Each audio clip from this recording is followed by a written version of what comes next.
आदरणीय डॉक्टर साहब, पुनः आपको नमस्कार करता हूँ इस चैनल के माध्यम से। और हमारे जो पास्ट एपिसोड में हमने बहुत सारी चर्चा की मानसिक रोगियों के लेकर। मैं पुनः आपका एक बार फिर से परिचय करा दूँ। आप डॉक्टर राहुल देव हैं, जो सागर में पिछले कई सालों से मानसिक रोगियों को लेकर इसमें प्रैक्टिस कर रहे हैं और लगभग काउंसलिंग भी और उन सारे इन रोगों से संबंधित इलाजों में इलाज को लेकर बहुत सारा काम भी कर चुके हैं। तो मैं आपको बता दूं कि मैं जिस शख्स से आपको मिला रहा हूं इस वीडियो के माध्यम से, इनका एक बहुत बड़ा अनुभव है चिकित्सा के क्षेत्र में, खासकर स्पेशली फॉर मानसिक रोगियों के क्षेत्र में।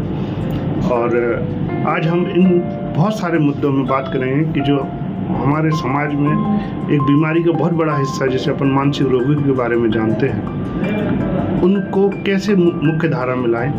इसके लिए मैंने डॉक्टर साहब से बहुत पहले रिक्वेस्ट करा था, जिसका आज समय मिला है हमें, और मैं इसलिए पुनः उनको धन्यवाद देता हूं कि आपने मेरे चैनल के माध्यम से लोगों को जनहित के लिए, जनहितार्थ के लिए एक ये प्लेटफॉर्म हमें दे रहे हैं। और आप अपना एक बहुत बड़ा मैसेज तो लोगों के कैसे मुख्य धारा में ला सके इसके लिए बता रहे हैं। तो डॉक्टर साहब, एक भ्रांति है, मैं इस भ्रांति को लेके मैं अपने दर्शकों को इस भ्रांतियों से दूर करा था। जैसे हमने पास्ट एपिसोड में, अभी कुछ और भ्रांतियाँ रह गई, उस पर मैं डिस्कस करना चाहता हूँ कि जैसे एक बार मानसिक रोगी पीड़ित हो जाता है तो वो क्या जीवन पर्यंत रहता है, या उसके रोज़मर्रा के कार्यों में वो वापस आ सकता है या ठीक हो सकता है, या जैसे वो स्टार्टिंग में था मानसिक रोगी होने से पहले, वो आपके दोबारा अपनी मुख्य धारा में पूरी ज़िंदगी गुजार सकता है?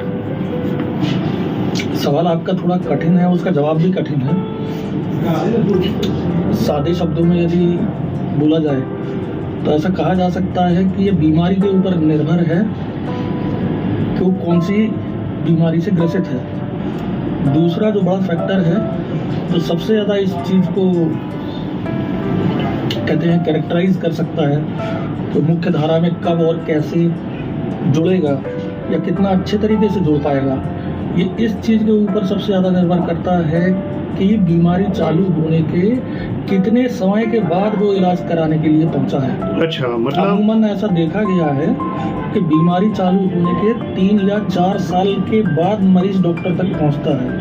यदि उसके लक्षणों के शुरुआत के समय ही वो उचित जगह पहुंच जाए और अपनी जांच और इलाज उचित तरीके से करे तो दवाएं चालू करने के हफ्ते 10 दिन के अंदर ही वो लगभग नॉर्मल हो जाता है और दवाएं लेते हुए अपनी सारी सामाजिक और व्यक्तिगत जिम्मेदारियां निभा सकता है अच्छे तरीके से। मतलब यहाँ पे सबसे ज़्यादा जैसे हर बीमारी को लेके, इस बीमारी को लेके अन्य बीमारियां भी हैं, तो लोगों को सतर्कता ही उनको बहुत बड़ा बचाव का कारण है।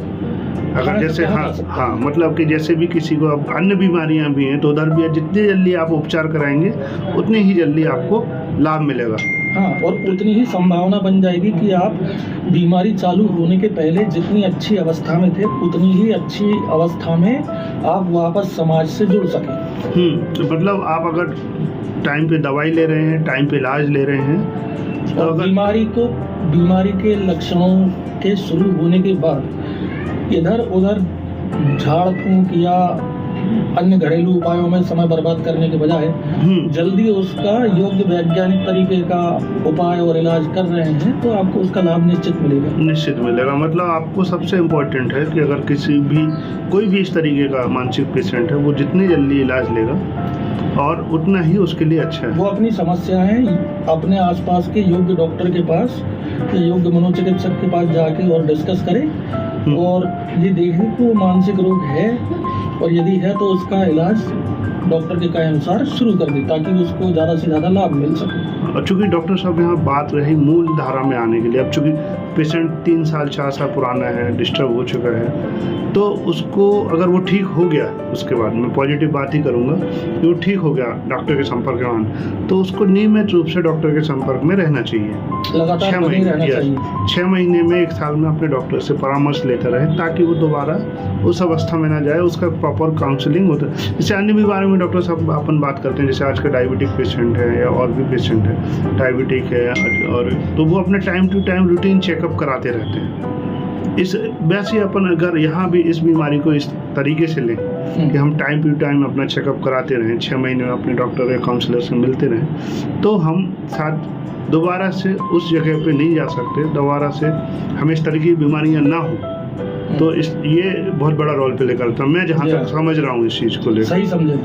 तो मतलब मैं उनसे मतलब अपने दर्शकों को आप जरूर बताइए सर कि मतलब आपको डॉक्टर से जुड़े रहना, डॉक्टर से 6 महीने साल भर में अपना काउंसलिंग कराना कितना इम्पोर्टेंट है सर। आपकी जो छोटी मोटी समस्याएं होती हैं वो बड़ा रूप धारण करके और रोग लेने के पहले ही यदि आप उन समस्याओं का निवारण अकेले या परिवार की सहायता से अच्छे तरीके से करने में खुद को अक्षम पा रहे हैं, तो आपको निश्चित ही डॉक्टर के पास जाके उसको सुलझाने का तरीका सीख लेना चाहिए और डॉक्टर के संपर्क में रहना चाहिए, समय समय पर संपर्क में रहना चाहिए, जब ज़रूरत हो तो जाके मिल लेना चाहिए। Yes sir, yes sir. अच्छा डॉक्टर साहब, मैं एक चीज़ बोल रहा था कि ये दुख जो होता है, दुख, शोक, विषाद, मायूसी, उदासी और एक डिप्रेशन, जिसको अपन अगर दुख, शोक, विषाद, मायूसी, उदासी, ग्रिफ बोलते हैं इसको, और डिप्रेशन, अवसाद, ये दोनों क्या एक ही बातें होती हैं कि इनमें कुछ फर्क भी होता है? जैसा मैंने बताया, मानसिक रोगों के लक्षण साधारण होने वाली आपकी भावनाओं और विचारों से अलग नहीं होते, सिर्फ उनकी तीव्रता, उनकी परिस्थिति और उनसे होने वाले परिणाम या दुष्परिणाम, इससे आप डिफाइन कर सकते हैं कि वो नॉर्मल है या डिप्रेशन है। वही सर, मतलब थोड़ा सा अगर हम दर्शकों को वो कर दें, क्लियर कर दें कि ये ग्रिप मतलब उदासी, मायूसी और डिप्रेशन में फ़र्क क्या हो सकता है, मतलब कैसे वो समझे? मायूसी वगैरह किसी न किसी वजह से शुरू होती है। Yes sir, yes sir, yes sir. Depression किसी वजह से शुरू हो सकता है और बिना किसी वजह के भी शुरू हो सकता है। अच्छा अच्छा। दुख मतलब कोई अपने आप से बिछड़ गया या मतलब किसी कारण से परीक्षा में फेल हो गए, वो दुख। हाँ, या आपका प्रमोशन होना था लेकिन नहीं हुआ। और आपका बच्चा पैदा हुआ, ये खुशी की बात है। हाँ। लेकिन बच्चा पैदा होते ही किसी बीमारी से ग्रस्त हो गया, या पैदा होने के बाद उसको कुछ तकलीफ हो रही है, तो ये दुख इसमें ग्रिप में आएगा। हाँ, पर अवसाद को सर कैसे समझ सकते हैं? अवसाद मतलब क्या होता है? अब यही दुख यदि इतना ज़्यादा हो जाए कि ये आपके रोजमर्रा जीवन में व्यवधान पैदा करने लगे, जैसे आपको मतलब आपसी रिश्ते निभाने में परेशानी हो, हाँ, दैनंदिन जीवन में व्यवधान पैदा करने लगे, यानी अवसाद इतना ज़्यादा हो जाए कि व्यक्ति अपने नहाने धोने तक का ख्याल खो जाए। हाँ हाँ, अच्छा। खाने पीने का समय भूल जाए, खाने पीने की इच्छा ना हो, मन में ताकत ना रहे। हाँ, ऐसा लगने लगे कि इस परिस्थिति में हमें कोई नहीं बचा सकता, मेरा भविष्य अंधकारमय हो गया है, इससे तो मैं मर जाऊं तो ज्यादा अच्छा है, या जीवन में अब कोई रस नहीं बचा है। अगर इस तरीके का कुछ हो रहा है तो ऐसा बीमारी, तो ये अवसाद कहलाएगा। हाँ, मतलब बीमारी, टाइप ऑफ बीमारी है। ऐसा अगर आपको फील हो रहा है तो बीमारी है, इसका इलाज संभव है। इस तरह के विचार साधारण उदासी में भी आ सकते हैं। हाँ। लेकिन डिफरेंशिएटिंग पॉइंट इतना है कि अवसाद में ये सारे के सारे लक्षण ज्यों के त्यों काफी समय तक बने रहते हैं। हाँ। 15 दिन या 15 दिन से ज्यादा। हाँ। लेकिन साधारण उदासी है या दुख है तो समय के साथ वो अपने आप धीरे धीरे कम होता जाता है, जबकि अवसाद वैसा कम नहीं होता। अगर किसी को कई बार जिंदगी में लगता है कि हम सब हार गए हैं, सब खत्म हो गया है, अब कुछ अच्छा नहीं हो सकता, तो ये बीमारी है, इसका आप इलाज कराइए। परिस्थिति की वजह से भी हो सकता है, लेकिन यदि लगातार कुछ दिनों तक आपके ये विचार या भावनाएं नहीं बदल रही हैं और इतनी तीव्र है कि जिससे आपके दैनंदिन जीवन की जो चर्या है वो बदल रही है या आप नहीं कर पा रहे हैं, तो वो बीमारी है। हाँ, तो मतलब अगर इस तरीके से आपके मन में विचार आ रहे हैं तो आपको अपने डॉक्टर अपना ऑब्जर्वेशन करना चाहिए, और यदि लक्षण आपके लगातार बने हुए हैं तो डॉक्टर के पास जाकर हाँ, बस मेरा डॉक्टर साहब बस यही कहना था कि अगर इस तरीके से आपके विचार बार बार आ रहे हैं, विचार तीव्र हो रहे हैं, तो ये आपको ऐसा मान लेना चाहिए कि आप बीमारी की ओर जा रहे हैं और आपको समय पे डॉक्टर का संपर्क करना चाहिए ताकि आपको इलाज मिल सके और आप अपनी बीमारी की तीव्रता भी ना बढ़े। और हाँ, आप और अपने संभावना इसकी भी है कि आप जल्दी से ठीक हो जाए। हाँ। तो ये मतलब अपन को डॉक्टर के संपर्क में जल्दी आ जाना चाहिए, अगर इस तरीके जल्दी आना चाहिए। अच्छा डॉक्टर साहब, एक और थोड़ी भ्रांति कि हर एक मानसिक रोगी जो है वो पागलपन होता है कि अलग अलग होता है? ये बड़े वो है कि मानसिक रोगी मतलब पागल हो गए। मतलब ऐसा पागल, मतलब सामाजिक परिप्रेक्ष्य की मैं बात कर रहा हूँ। मैं बात ये नहीं कर रहा हूँ कि हर आदमी, समाज में जो लोग मतलब अगर वो डिप्रेशन है या कुछ है तो वो सब वो पागल हो जाएगा। मानसिक रोगों के बारे में जानकारी ना होने की वजह से या कम जानकारी होने की वजह से लोगों में ऐसी गलत अवधारणा बनी हुई है कि सारे मानसिक रोगी पागल होते हैं। जैसा मैंने बताया था आपको, मेरे यहाँ आने वाले 2/3 मरीज तो आप स्वयं स्वीकार करेंगे कि कभी पागलों की श्रेणी में नहीं आएंगे। जैसे कि नशा करने वाले और सेक्स रोग संबंधी। तो बचे जो 1/3 हैं लोग, उनमें से भी जिनको बहुत तीव्रतम बीमारियां हैं जैसे बाइपोलर डिसऑर्डर या स्किज़ोफ्रेनिया, उसमें भी बहुत ज़्यादा, या स्किज़ो अफेक्टिव डिसऑर्डर भी कहा जा सकता है, उसमें से भी वो लोग जो सीवियर वैरायटी के हैं उनको रोजमर्रा की बोलचाल की भाषा में सामान्य जनता पागल कह के पुकारती है। एक सर ये सिजोफ्रेनिया करके एक शब्द आया अभी, इसमें सर मैं देखता हूँ कि लोग बात अलोल जुलूल बातें करते रहते हैं, बहुत अजीब सी बातें करते रहते हैं और हमारे ग्रामीण परिप्रेक्ष्य में लोग उसको बहुत दूसरे तरीके से देखते हैं। तो एक तो मुझे सर निवेदन है आपसे कि एक सिजोफ्रेनिया के बारे में थोड़ा सा हमारे दर्शकों को बताएं कि ये क्या होता है, किस तरह की बीमारी होती है, और फिर इसमें निदान पे भी अपन बात करते हैं। तो पहले अगर लोगों को सिजोफ्रेनिया समझ में आ जाएगा तो उनको ये आसान हो जाएगा कि इस आदमी का इलाज होना संभव है और ये कुछ और कोई बाधा नहीं है। इस सामाजिक परिप्रेक्ष्य या ग्रामीण अंचल या उसमें देखते हैं कि लोग गाली देते हैं, अजीब तरीके से बिहेव करते हैं, उलूल जुलूल बातें करते हैं। तो इसको सिजोफ्रेनिया को थोड़ा सा अगर हमारे दर्शकों को समझाएं तो बड़ा आसान हो जाएगा समझना इस बीमारी को। ठीक है, स्किज़ोफ्रेनिया पर तो किताबें भी लिखी जा सकती हैं, फिर भी शायद जगह कम पड़े। मैं कोशिश करूंगा कि शॉर्ट में मैं आपको बता दूं। जी जी, स्वागत है डॉक्टर साहब। तो स्किज़ोफ्रेनिया ऐसी बीमारियों का ग्रुप है जिसके अंदर विचार, व्यवहार और उसके इमोशंस ऐसे तीनों खराब हो जाते हैं, जिससे व्यक्ति की अवधारणाएं बदल जाती हैं और उसका व्यवहार ऐसा होने लगता है जैसा आपने अभी बताया। बहुत सारे लक्षण आने के पहले सबसे पहला लक्षण होता है नींद का कम होना। उसके बाद व्यक्ति को डर लगने लगता है, लोगों पर शक करना शुरू कर देता है, उसे ऐसा लगता है कि लोग अपना कुछ बुरा करने वाले हैं, बेकार करने वाले हैं, मेरे खिलाफ साजिश हो रही है। उसे ऐसे लगने लगता है कि छुपे तरीके से मेरे नाम का रेफरेंस लिया जा रहा है। जब किसी और के बारे में बात हो रही हो तो उनको ऐसा लगता है कि सिर्फ नाम उसका ले रहे हैं लेकिन बोल मेरे बारे में रहे हैं। कुछ काल्पनिक आवाज़ें सुनाई देती हैं, दृश्य दिखाई देते हैं।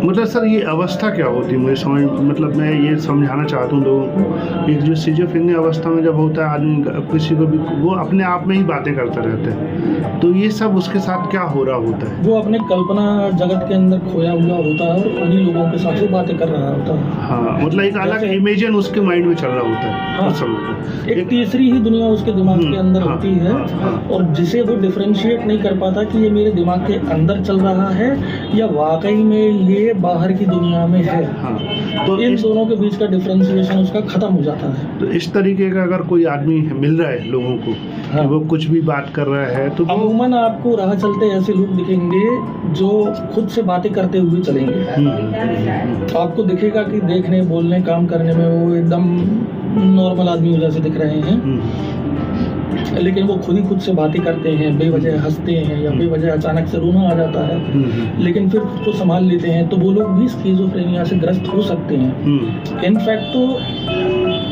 वर्ल्ड हेल्थ ऑर्गेनाइजेशन का सर्वे ये कहता है कि हर 100 में से एक व्यक्ति स्किज़ोफ्रेनिया ग्रसित हो सकता है। मतलब अपन अगर अपने देश की बात करें तो अपनी आबादी लगभग 150 करोड़ के साथ 1.5 करोड़ स्किज़ोफ्रेनिक तो हिंदुस्तान में है।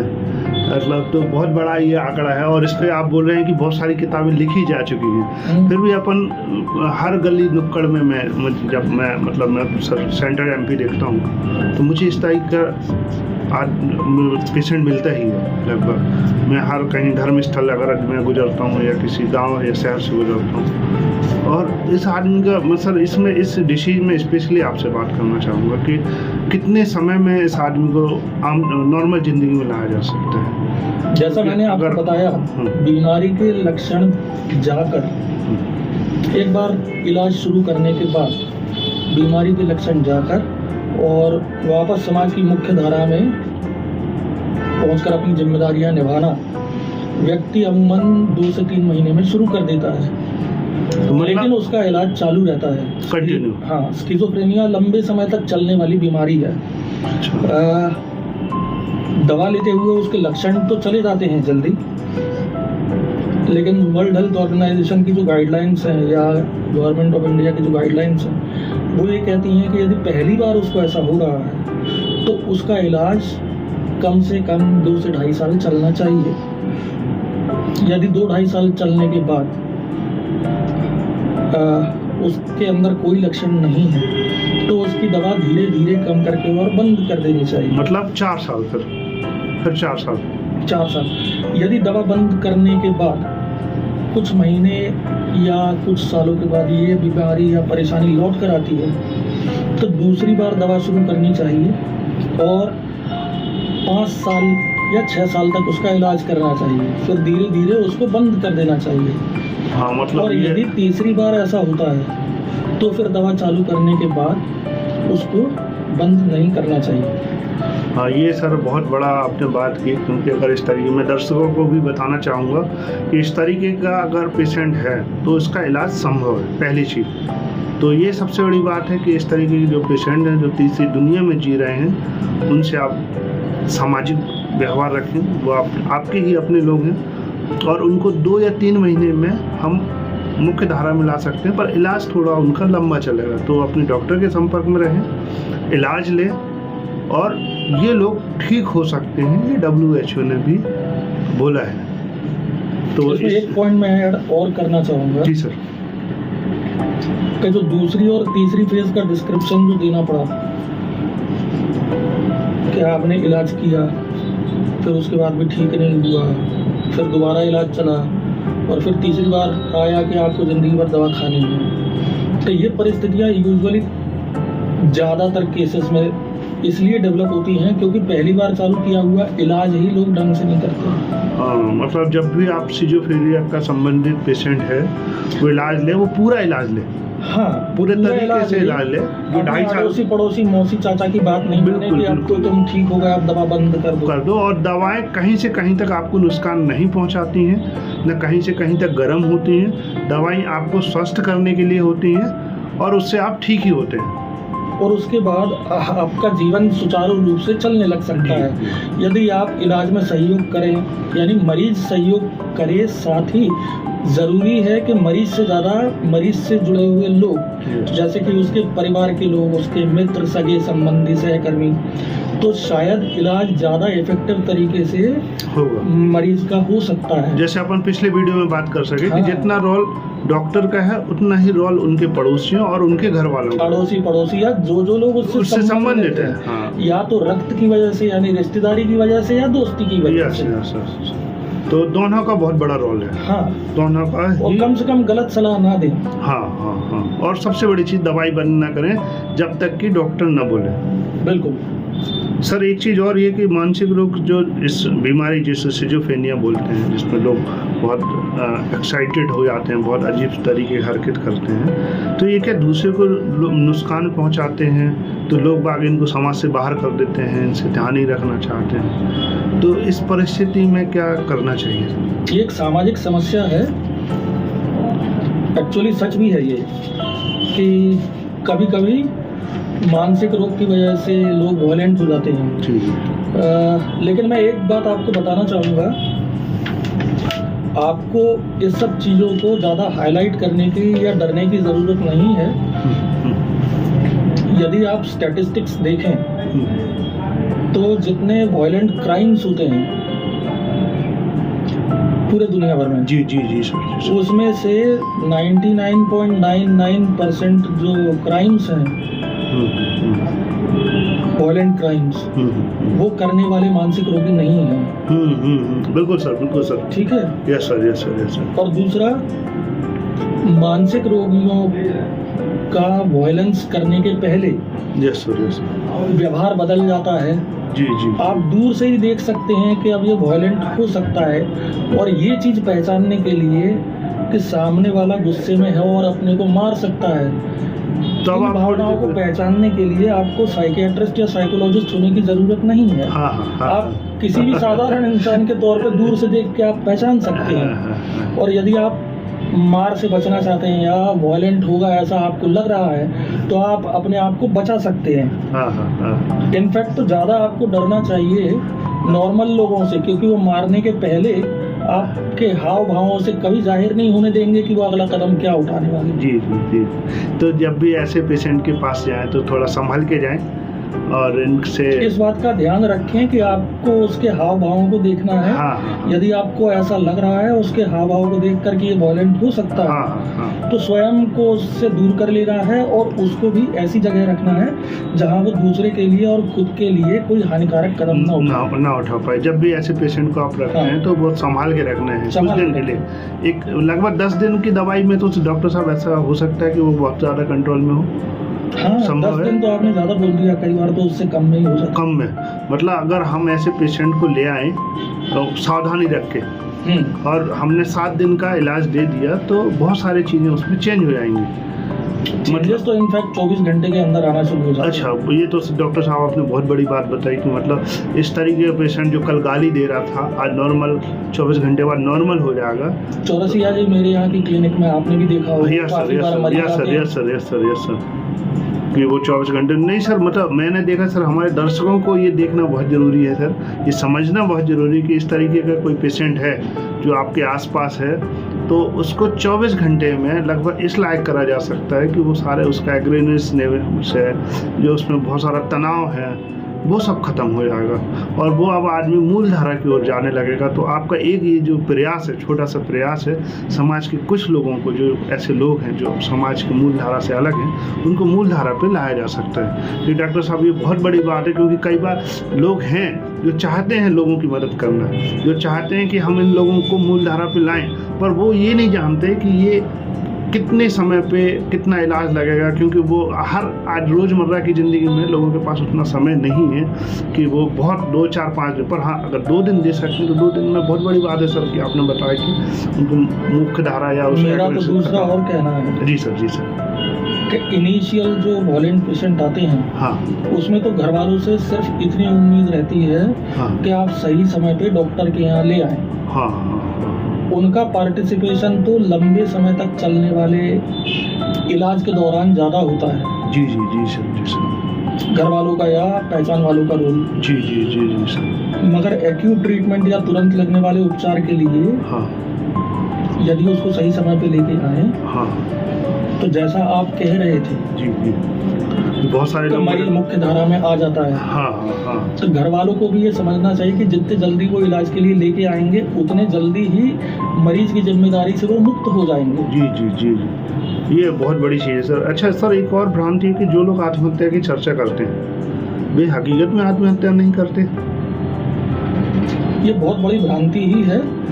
असलियत तो ये है कि 90% से भी ज़्यादा लोग जो आत्महत्या करते हैं वो आत्महत्या करने के 1 से 4 दिन पहले यस सर अपने किसी न किसी विश्वस्त करीबी को मैं ऐसा करने वाला हूँ या वाली हूँ इसकी जानकारी दे देते हैं। अच्छा, तो कई बार अगर लोग बोलते हैं कि मैं ऐसा कर रहे तो उसका विशेष ख्याल रखना चाहिए। हाँ, उसको हंसी में नहीं उड़ाना चाहिए और उसको उसी समय ले जाना चाहिए डॉक्टर के पास। जी हाँ, बिल्कुल काउंसलिंग कराना चाहिए। अगर कोई ऐसा मतलब ऐसा लगता है कहीं से कहीं तक कि आदमी अगर ये सच बोल रहा है, थोड़ा बहुत अगर डिस्टर्ब है तो उसको जरूर थोड़ा सा हमें उसके प्रति जागरूक होना चाहिए। काम छोड़ के उसको सबसे पहले ले जाना चाहिए, क्योंकि ये एक अकेली ऐसी इमरजेंसी है जिसको रोका जा सकता है। तो ये व्यक्ति ने एक बार कुछ गलत कदम उठा लिया तो उसके बाद फिर वापस कुछ नहीं किया जा सकता सर। तो अभी इस तरीके का अगर कोई भी आदमी आपसे मजाक में है तो ठीक है, अगर सीरियसली लग रहा है कि बात हो रही है कि मुझे इस तरीके से मैं कुछ कर सकता हूँ। अच्छा डॉक्टर